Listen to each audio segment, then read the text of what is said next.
Hi friends, welcome to my channel. Joshna చేసిన కుట్రని తిప్పికొట్టి దీపని restaurant సీఈఓగా award తీసుకునేలా చేసిన కార్తీక్. షాక్లో జోష్న. నిజంగానే జోష్న చేసిన కుట్రని కార్తీక్ తిప్పికొట్టబోతున్నాడా? అసలు ఇదంతా ఎలా జరగబోతుంది అనేది ఈ వీడియోలో తెలుసుకుందాం. ఇక జోష్న అయితే కార్తీక్ దగ్గరికి వస్తుంది. కార్తీక్ దగ్గరికి వచ్చి, రేపు నువ్వు తీసుకునే అవార్డు మాక్ రెస్టారెంట్కి రావాలి. జోష్న రెస్టారెంట్కి నువ్వు అవార్డు తీసుకొచ్చేలా చెయ్యాలి. ఎందుకంటే నువ్వు ఇప్పుడు నా మనిషివి. నేను చెప్పినట్టు నువ్వు చెయ్యాలి. నీకు వచ్చే ప్రతిదీ కూడా నాకు సంబంధించిందే. అగ్రిమెంట్లో అదే కదా రాసుకుంది అని అంటూ ఉంటుంది జోష్న. అప్పుడు ఇక కార్తీక్ అయితే, అది సత్యరాజు గారి రెస్టారెంటు అని అంటూ ఉంటాడు. కానీ ఇప్పుడు అది నీ ఆధీనంలోనే ఉంది కాబట్టి నువ్వే ఖచ్చితంగా ఏదొకటి చేసి అవార్డు నాకు వచ్చేలా చెయ్యి అని అంటూ ఉంటుంది జోష్న. అప్పుడే కార్తీక్ అయితే, నువ్వు ఇలాంటివేవో చేస్తావని నాకు ముందే తెలుసు అని అంటూ ఉంటే, చూడు, నేను ఇలాంటివి చేస్తానని నీకు ముందే తెలుసని నాకు తెలుసు బావా. కాబట్టి నేను ఇదంతా కూడా పగడ్బందీగా చేస్తున్నాను. రేపు అవార్డు తీసుకునేటప్పుడు పక్కన నీ భార్య దీప కాకుండా నేనే ఉండాలి. మనమిద్దరం కలిసి అవార్డు తీసుకోవాలి. సత్యరాజు రెస్టారెంట్ని నువ్వు అవార్డు తీసుకోకముందే జోష్న రెస్టారెంట్లో కలపాలి అని అంటూ ఉంటే, అప్పుడు ఇక కార్తీక్ అయితే షాక్ అయిపోతూ ఉంటాడు. రేపు కలుద్దాం బావా. ఖచ్చితంగా అవార్డు ఫంక్షన్కి దీపని, శౌర్యని అందరినీ తీసుకురా అని అంటూ ఉంటాడు. ఇక ఆ మాట విని జోష్న అక్కడి నుంచి వెళ్ళిపోతుంది. కార్తీక్ అయితే, ఇప్పుడు ఇంట్లో వాళ్ళని అవార్డు ఫంక్షన్కి రావద్దని ఎలా చెప్పాలి? చెప్తే కారణం అడుగుతారు. అగ్రిమెంట్ గురించి తెలిస్తే మాత్రం ఊరుకోరు. ఏం చేయాలి అని ఆలోచిస్తూ ఉంటాడు. కార్తీక్ అయితే ఇంటికి వెళ్ళిన తరువాత ఇక జోష్నాని శివనారాయణ నిలదీస్తూ ఉంటాడు. వాడు గెలిచాడు, అనుకున్నది సాధించాడు. జోష్న రెస్టారెంట్లను మీ ఇద్దరూ కలిసి పరువు తీసేశారు అంటూ దశరథని జోష్నాని అంటూ ఉంటాడు శివనారాయణ. చూస్తూ ఉండు తాత, అవార్డు బావ తీసుకోడు, అవార్డు నేనే తీసుకుంటాను మన రెస్టారెంట్ నుంచి తరపున అని అడుగుతూ ఉంటే, అప్పుడు ఇక దశరథకైతే అనుమానం అయితే వచ్చేస్తుంది. ఇక దశరథకి అనుమానం వచ్చి, కార్తిక్కి అవార్డు తీసుకోకుండా జోష్న ఎలా ఆపుతుంది అని అనుకుంటూ ఉంటాడు. అలా అనుకుంటూ ఉన్నప్పుడే తర్వాత కార్తిక్ ఇంటికి వెళ్ళేసరికి స్వప్న, కాశీ ఇద్దరు కూడా ఉంటారు. దీపకి బట్టలు కూడా తీసుకొస్తారు. అవార్డు వచ్చిందని అందరూ కూడా సంబరంగా ఉంటారు. ఇంతలో కార్తీక్ అయితే వస్తాడు. వచ్చిన తరువాత అప్పుడే కార్తీక్, వీళ్ళందరూ కూడా చాలా ఆనందంగా ఉన్నారు.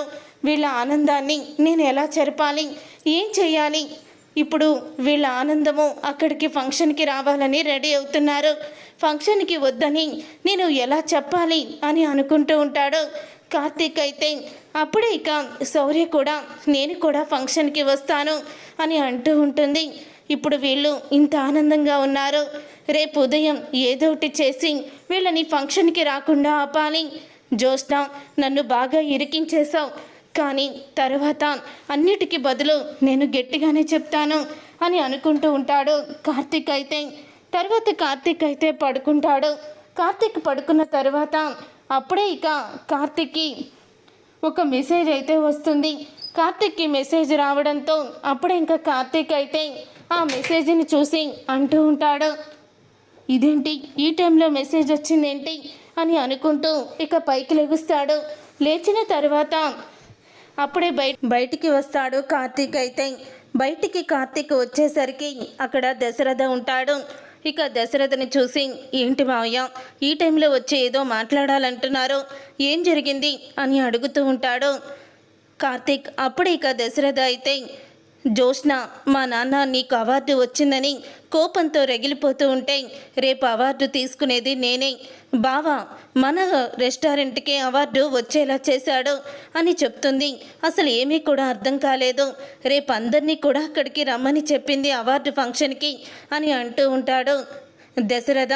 అప్పుడే ఇక కార్తీక్ అయితే ఇక చెప్తూ ఉంటాడు దశరథతో, రేపు రెస్టారెంట్కి జోష్నా రెస్టారెంట్కి అవార్డు వస్తుంది మావయ్య అని అంటూ ఉంటాడు కార్తీక్. అయితే అదేంటి కార్తీక్, నువ్వు సత్యరాజు రెస్టారెంట్ తరపున కదా పనిచేసింది, మా రెస్టారెంట్కి అవార్డు ఎందుకు వస్తుంది అని దశరథ అడుగుతూ ఉంటే, ఇదంతా జోష్నా వేసిన ప్లాన్ మావయ్య, జోష్నా వేసిన ప్లానులో అడ్డంగా ఇరుక్కుపోయాము అని అంటూ ఉంటాడు కార్తీక్. అయితే ఇంత దూరం వచ్చింది కాబట్టి మీకు నేను నిజం చెప్తాను.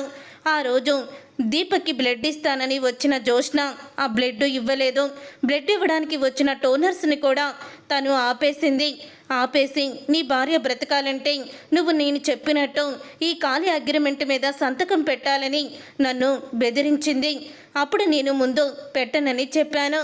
అప్పుడే ఇక జోష్న అయితే ఇప్పుడు నువ్వు సంతకం పెట్టకపోతే ఈ టోనర్స్ కూడా లోపలికి వెళ్ళరు, నీ భార్య చనిపోతుంది, నీకు కేవలం అరగంట మాత్రమే టైం ఉంది, భార్యని నువ్వు కాపాడుకోవాలంటే ఇప్పుడు నేను చెప్పినట్టు నువ్వు చేయాల్సిందే, అగ్రిమెంట్ మీద సంతకం పెడితేనే ఇదంతా కూడా నేను జరిపిస్తాను, దీపను బ్రతికిస్తానని నన్ను బెదిరించింది.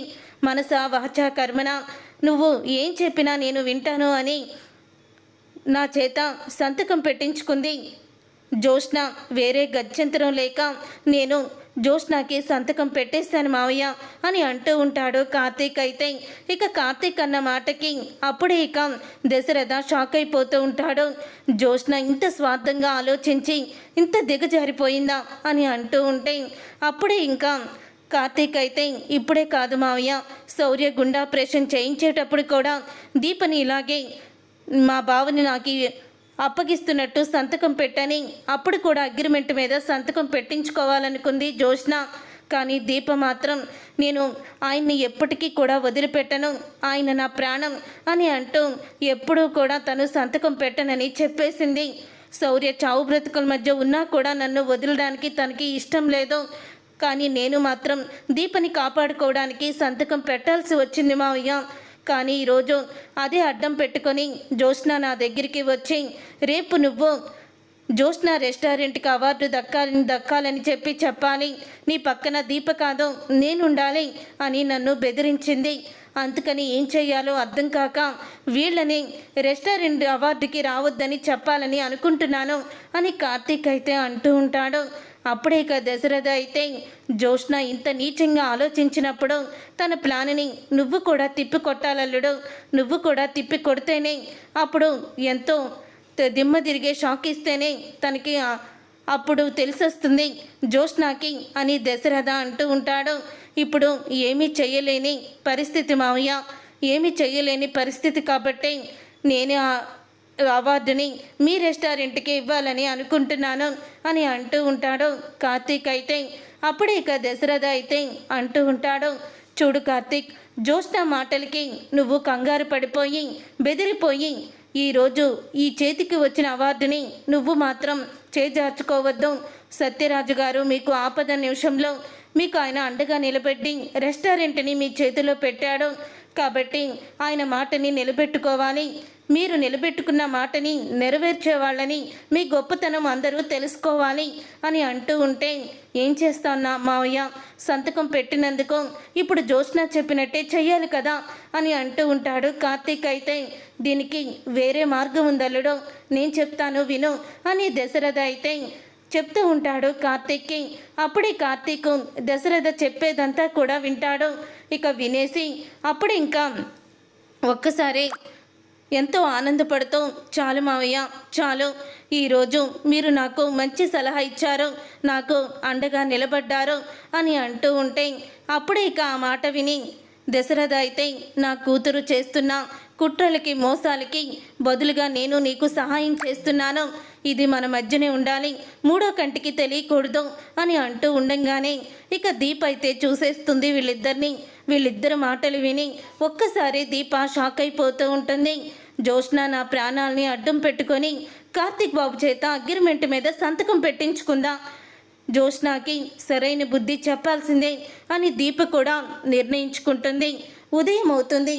ఉదయం అవ్వంగానే తాత, మమ్మీ, గ్రాని అందరూ రెడీ అయ్యారా అని అడుగుతూ ఉంటుంది జోష్న. అసలు అవార్డు వాడు తీసుకుంటే మేము రెడీ అయ్యేదేంటి అని అడుగుతూ ఉంటాడు శివనారాయణ. తాత, మన రెస్టారెంట్కి అవార్డు ఇస్తూ ఉంటే నువ్వు ఇక్కడేంటి, ఇంట్లో ఏం చేస్తావు, నువ్వు అక్కడే కదా ఉండాలి, అసలు ఈ చైర్మన్వి నువ్వే కదా అని అంటూ ఉంటుంది. జ్యోత్స్న, నీకేమన్నా పిచ్చి పట్టిందా? సత్యరాజు రెస్టారెంట్కి అవార్డు ప్రకటిస్తే మన రెస్టారెంట్కి అవార్డు వస్తుందని నువ్వు ఎలా చెప్పగలుగుతున్నావు అని శివనారాయణ అడుగుతూ ఉంటాడు. శివనారాయణ అలా అడుగుతూ ఉంటే అప్పుడే ఇక చెప్తూ ఉంటుంది జ్యోత్స్న అయితే, అక్కడికి రా తాత, ఖచ్చితంగా నీకు నేను ఆనందం కలిగేలా చేస్తాను అని అంటూ ఉంటుంది జ్యోత్స్న. వెళ్దాం పదండి నాన్న, తను జ్యోత్స్న ఏదో అక్కడికి మనకు కావాల్సిందని చెప్తుంది కదా, వెళ్దాం పదండి అని అంటూ ఉంటే అప్పుడే సుమిత్ర కూడా, అవును మావయ్య గారు, జ్యోత్స్న ఏం చేయబోతుందో మనకు కూడా తెలియాలి కదా అని అనుకుంటూ ఉంటుంది. సుమిత్ర అయితే ఇక అందరూ కూడా అవార్డు ఫంక్షన్కి బయలుదేరుతారు. అలా అవార్డు ఫంక్షన్కి బయలుదేరిన తర్వాత ఇంట్లో వాళ్ళందరికీ ఏ విషయం కూడా చెప్పడు, అవార్డు ఫంక్షన్కి రావద్దని. ఇక అందరూ కూడా బయలుదేరుతారు. కాశీ, స్వప్న ఇక అందరూ కూడా వస్తారు. అప్పుడు ఇంకా దీప అయితే కావేరిని కూడా పిలుస్తుంది. కావేరి కూడా అవార్డు ఫంక్షన్కి అయితే వస్తుంది. అందరూ కూడా అవార్డు ఫంక్షన్కి వచ్చాక శ్రీధర్ని చూసి, అంటే కార్తీక్ తన తండ్రిని చూసి, పిలవని పేరంటానికి రావడం ఈయన గారికి బాగా అలవాటైపోయింది అని అంటూ ఉంటాడు. అప్పుడే ఇక శ్రీధర్ అయితే, అవునరా, నా కొడుకు అవార్డు తీసుకుంటూ ఉంటే నన్ను ఒకరు పిలవాల్సిన అవసరం లేదు, అందుకే వచ్చాను అని శ్రీధర్ అయితే చెప్తూ ఉంటాడు. అప్పుడే ఇక శ్రీధర్ మాటకి, ఆయిందే ఉందిలే కార్తీక్, ఎప్పుడూ కూడా ఆయన మాటకి అర్థమే ఉండదు, సిగ్గులేని జన్మది అని కావేరి అంటూ ఉంటుంది. కావేరి, నువ్వెన్నన్నా అనుకోవే, నాకేమీ పర్వాలేదు, అనాల్సిన మాటలు, చెయ్యాల్సిన తప్పులన్నీ చేసేశారు అని అంటూ ఉంటాడు శ్రీధర్ అయితే. అప్పుడే ఇక జ్యోత్స్న మొత్తం కుటుంబంతో కలిసి అక్కడికి వస్తుంది. ఇక జ్యోత్స్న రావడం చూసి అప్పుడే కార్తీక్ అయితే జ్యోత్స్నకి ఎదురెళ్తాడు. జ్యోత్స్నకి ఎదురెళ్ళి అంటూ ఉంటాడు, రా జ్యోత్స్న, నీకోసమే ఎదురు చూస్తున్నాను అని అంటూ ఉంటాడు కార్తీక్ నవ్వుతూ. జ్యోత్స్న ఒక్కసారే షాక్ అయిపోతూ ఉంటుంది. సత్యరాజు రెస్టారెంట్ తరపున అవార్డు తీసుకుంటూ ఉంటే మీ ఫ్యామిలీతో నువ్వు రావడం నాకు చాలా ఆనందంగా ఉంది అని అంటూ ఉంటాడు కార్తీక్ అయితే. ఆ మాట విని జ్యోత్స్న ఒక్కసారి షాక్ అయిపోతూ ఉంటుంది. అప్పుడు ఇక దీప కూడా వస్తుంది. దీప రెడీ అయ్యి పట్టు చీర కట్టుకొని నగలు పెట్టుకొని మరీ వస్తుంది. అప్పుడే దీపని చూసి జ్యోత్స్న, ఇదేంటిది, ఏదో కొత్త పెళ్లి కూతురులా రెడీ అయ్యింది, ఇప్పుడు బావ నన్ను పక్కన పెట్టుకొని జ్యోత్స్న రెస్టారెంట్కి అవార్డు వచ్చేలా చేస్తాడు, అప్పుడు ఏమవుతావో నువ్వు చూస్తాను అని అనుకుంటూ ఉంటుంది. జ్యోత్స్న, మీ అందరూ వచ్చినందుకు చాలా ఆనందంగా ఉంది అని దీప అయితే అంటూ ఉంటుంది. కూర్చోండి అని అనగానే, జ్యోత్స్న, నువ్వు ఇక్కడికి మన కంపెనీకి రెస్టారెంట్కి అవార్డు వస్తుందని రమ్మన్నావని వచ్చాము, తీరా ఇక్కడ చూస్తుంటే వీళ్ళని చూసి నా కడుపు రగిలిపోతుంది అని అంటూ ఉంటాడు శివనారాయణ అయితే. ఏ బేరర్, ఇలా రావయ్యా, వీళ్ళకి జ్యూస్ ఇవ్వు, ఎండను పడొస్తే మండిపోతుందంట వీళ్ళకి అని అంటూ ఉంటాడు కార్తీక్. అది విని శివనారాయణ ఒక్కసారే షాక్ అయిపోతూ ఉంటాడు. తర్వాత కార్తీక్ మొత్తం కూడా చూస్తూ ఉంటాడు. అలా దగ్గరుండి చేయిస్తూ ఉంటాడు స్టేజ్ మీద. అప్పుడే జ్యోత్స్న కార్తీక్ దగ్గరికి వచ్చి అంటూ ఉంటుంది, ఏంటి బావా, ఫిక్స్ అయిపోయావా, అవార్డు మాక రెస్టారెంట్కే కదా అని అంటూ ఉంటే, చూస్తూ ఉండు జ్యోత్స్న అని అంటూ ఉంటాడు కార్తీక్ అయితే. అప్పుడు ఇక జ్యోత్స్న అయితే, నువ్వు ఇంకో ఆప్షన్ లేదు కదా బావా, నేను చెప్పినట్టు నువ్వు చేయడమే అని అంటూ ఉంటుంది. ఇక అలా అన్న తర్వాత అప్పుడు ఇంకా కార్తీక్ అయితే అక్కడి నుంచి వచ్చేస్తాడు. తర్వాత ప్రోగ్రాం అయితే మొదలవుతుంది. 1 సంవత్సరంలోనే దివాలా తీయాలనుకున్న సత్యరాజు రెస్టారెంట్ని ఒక స్థాయికి తీసుకువచ్చారు కార్తీక్, దీప. వీళ్ళిద్దరి తెలివితేటలతో రెస్టారెంట్ రూపుమా రేఖల్ని మార్చేశారు అని అంటూ పొగుడుతూ ఉంటారు. ఇంతలో సత్యరాజు అయితే వస్తాడు. ఇక సత్యరాజు మైక్ తీసుకొని మాట్లాడుతూ ఉంటాడు, మా కంపెనీకి best restaurant of the year award వస్తుందని నేను కలలో కూడా ఊహించలేదు. రెస్టారెంట్ పతనం అయిపోతుంది, దివాలా తీసే టయానికి మళ్ళీ నాకు కార్తీక్, దీప వచ్చి నా రెస్టారెంట్ విలువని పెంచారు. ఈరోజు restaurant best restaurant of the year award అందుకుంటుందంటే దానికి కారణం కార్తీక్, దీపాని అని అంటూ పొగుడుతూ ఉంటాడు సత్యరాజ్ అయితే. ఏంటే మనం ఈ పొగడ్తలు వినడానికైనా ఇక్కడికి వచ్చాము, అసలు నువ్వేం చేయబోతున్నావు అని అడుగుతూ ఉంటుంది పారిజాతం. పారిజాతం అలా అడుగుతూ అప్పుడే ఇక జ్యోత్స్న అయితే ఆగు గ్రాని, ఎందుకు కంగారు పడతావో అని అంటూ ఉంటుంది. ఇప్పుడు బావ పక్కన స్టేజ్ మీద ఉండి అవార్డు అందుకునేది నేనే, అది కూడా మన రెస్టారెంట్కి నేను పకడ్బందీగా ప్లాన్ చేసేసాను కదా అని అంటూ ఉంటుంది జ్యోత్స్న. అప్పుడే ఇక అది విని పారిజాతం, ఓహో ఒక పక్క మీ బావని నరుక్కుంటూ వస్తున్నావన్నమాట, మరి కార్తీక్ ఏమీ లేదో ఏమీ అవ్వదన్నట్టు అంత ఉత్సాహంగా ఆనందంగా ఉన్నాడు కదా అని అనుకుంటూ ఉంటుంది పారిజాతం. అదే నాకు అర్థం కావడం లేదు గ్రాని, ఇప్పుడు తన భార్య పిల్లలందరినీ తీసుకువచ్చాడు, అందరితో పాటు తన పరువు పోతుంది ఇప్పుడు అని అంటూ ఉంటుంది జ్యోత్స్న. అయితే తరువాత దశరథ అయితే, జ్యోత్స్న నువ్వు అక్కడ ఏదో జరుగుతుందని కలలు కంటున్నట్టున్నావు, అక్కడ ఏమీ జరగదు, కార్తీక్ సత్యరాజు రెస్టారెంట్కి అవార్డు వచ్చేలా చేస్తాడు అని అంటూ ఉంటాడు దశరథ. అయితే తర్వాత ఇక సత్యరాజు అయితే మాట్లాడుతూ, ఈ రెస్టారెంట్కి ఈ స్థాయిలో ఉండడానికి కారణం కార్తీకే, కానీ కార్తీక్ గారు ఆఖరి నిమిషంలో CEO పదవికి రాజీనామా చేశారు అని సత్యరాజు అనడంతో ఒకేసారి అందరూ కూడా షాక్ అయిపోతూ ఉంటారు. ఆయన నేను అవార్డు తీసుకోవడానికి అర్హతుణ్ణి కాదు, కాబట్టి అవార్డు నాకు వద్దు అని చెప్పేశారు అని అంటూ ఉంటాడు సత్యరాజు. అయితే ఇప్పుడు ఈ అవార్డు తీసుకోవడానికి ఎవరు వస్తున్నారంటే మిసెస్ దీపా కార్తిక్ అని సత్యరాజు చెప్తాడు. ఎందుకంటే రెస్టారెంట్ CEOగా కార్తిక్ తన పదవిలో నుంచి తప్పుకుంటూ తన భార్యని ఈ రెస్టారెంట్కి CEOని చేశాడు, కాబట్టి కార్తిక్ దీప ఇద్దరు కలిసి చేశారు, కాబట్టి దీపకి అవార్డు రాబోతుంది, మన రెస్టారెంట్కి అవార్డు రాబోతుంది అని సత్యరాజు చెప్పడంతో ఒకేసారి షాక్ అయిపోతూ ఉంటుంది జ్యోత్స్న. ఇక షాక్ అయిపోతూ బాగా దెబ్బ కొట్టాడు అని అనుకుంటూ ఉంటుంది జ్యోత్స్న. అప్పుడే కార్తీక్ అయితే జ్యోత్స్న వంక నవ్వుతూ ఉంటాడు. అప్పుడే దీప అయితే కార్తీక్ బాబు అని అంటూ ఉంటే, వెళ్ళి నువ్వు అవార్డు తీసుకో, నీ భర్తగా నేను నీ పక్కన నిలబడతాను అని అంటూ కార్తీక్ అయితే దిమ్మ తిరిగే షాక్ ఇస్తాడు జ్యోత్స్నకి. దీపని సత్యరాజు రెస్టారెంట్కి CEOగా చేసి దీప భర్తగా పక్కనే నిలబడి అవార్డు తీసుకుంటాడు కార్తీక్. అయితే అది చూసి ఒక్కసారి షాక్ అయిపోతూ ఉంటుంది జ్యోత్స్న.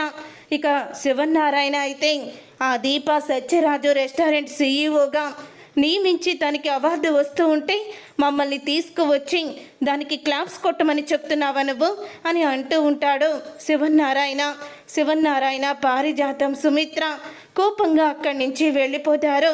అలా వెళ్ళిపోయిన తర్వాత అప్పుడే దీప అవార్డు తీసుకొని ఇక దశరథ దగ్గరికి వస్తుంది. నన్ను ఆశీర్వదించండి అని అంటూ ఉంటుంది. అప్పుడే ఇక దశరథ ఆశీర్వదిస్తాడు. ఇంతలో ఇక జ్యోత్స్న అయితే కార్తీకతో అంటూ ఉంటుంది, నువ్వు నన్ను ఇంత మోసం చేస్తావని నేను అనుకోలేదు బావా అని అంటూ ఉంటే, నీకేనా ఉన్నవి తెలివితేటలు, నాకు కూడా ఉన్నాయి అని అంటూ ఉంటాడు కార్తీక్. అయితే ఇప్పుడు నేను సత్యరాజు రెస్టారెంట్కి CEOని కాదు, నా భార్య తన వ్యక్తిత్వం అంతా కూడా తనిష్టం, నా ఇష్ట ప్రకారం ఏమీ కాదు, అందుకనే తనని చేశాను. నా భర్త నా భార్య రెస్టారెంట్ తరపున అవార్డు తీసుకుంటూ ఉంటే నేను భర్తగా తన పక్కన ఉండి తనకి సహాయం చేశాను. నీ మాట మాత్రం నేను దాటలేదు జ్యోత్స్న, నువ్వు చెప్పినట్టే చేద్దామనుకున్నాను, కానీ ఇలా చేయాల్సి వచ్చింది. ఈసారి ఏదైనా కొంచెం పకడ్బందీగా ప్లాన్ చేయి, అప్పటికప్పుడు ప్లాన్ చేసుకుంటే ఇలాగే రివర్స్ అయిపోతుంది. సరేనా జ్యోత్స్న, ఇప్పుడు ఇంటికి వెళ్ళు, పాపం దిమ్మ తిరిగిపోయి ఉంటుంది అని అంటూ ఉంటాడు కార్తీక్. అయితే రోజులన్నీ నీవని, ప్రతిసారి గెలుస్తానని ఒక్క సంతకంతో మా తలరాతలను మార్చేయొచ్చని అస్సలు అనుకోకు జ్యోత్స్న. నువ్వు ఆ అగ్రిమెంట్ని పట్టుకొని వచ్చినప్పుడల్లా నీకు ఇలాంటి షాకులు నేను చాలానే ఇస్తాను అని అంటూ ఉంటాడు కార్తీక్. అయితే అప్పుడే ఇక కార్తీక్ మాటలకి జ్యోత్స్న కోపంతో రగిలిపోతూ ఏం చేయాలో తనకి అర్థం కాక అక్కడి నుంచి తను కోపంగా అయితే వచ్చేస్తుంది. అలా వచ్చేసిన తర్వాత దశరథ అయితే జ్యోత్స్నాని చంప పగలగొడతాడు. ఇంకోసారి కార్తీక్ సంతకం పెట్టిన అగ్రిమెంట్ని అడ్డం పెట్టుకొని నువ్వు గనక కార్తీక్ని సాధించాలని చూస్తే ఈసారి నిన్ను ఏం చేస్తానో చూడు అని అంటూ షాక్ ఇచ్చి దశరథ అయితే చూసారుగా ఫ్రెండ్స్, రాబోయే కథలో ఖచ్చితంగా ఇలాగే జరగబోతుంది. మరి ఇలాగే జరగాలని మీరైతే కోరుకుంటున్నారా? అయితే వీడియోని తప్పకుండా లైక్ చేసి ఛానల్ని సబ్స్క్రైబ్ చేసుకొని పక్కనే ఉన్న గంట సింబలపై ఆలని క్లిక్ చేయండి. అప్పుడే మేము పెట్టే ప్రతి వీడియో మీరు మిస్ కాకుండా చూసేవచ్చు.